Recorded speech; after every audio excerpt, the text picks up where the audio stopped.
Consumer alert tonight on those dreaded student loans. 37 million Americans owe a total of $1 trillion in student loan debt. Numbers have skyrocketed in the past 8 years. Fox's Molly Henneberg takes a look at being young and broke in America and what can be done about this troubling trend. College loans don't go away on graduation day.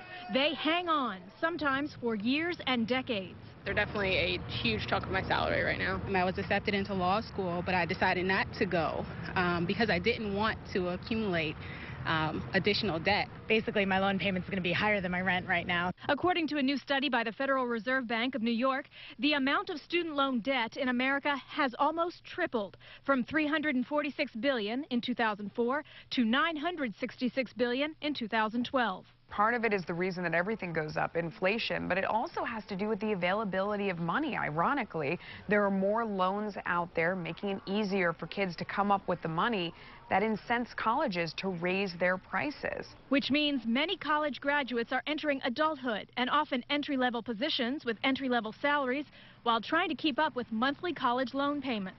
Those not lucky enough to find a job are returning to school again, adding on to that debt and hoping the job environment changes down the road. And that's hurting the housing industry as well, Francis says, because weighty debt often leads to delinquent payments, bad credit, and problems getting a home loan.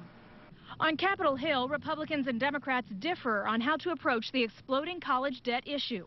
Today, 3 Republican senators introduced a bill that would base student loan interest rates on U.S. Treasury interest rates instead of allowing Congress to set them. But Democratic Congresswoman Karen Bass would prefer a loan forgiveness program for those who reliably start paying off their debts.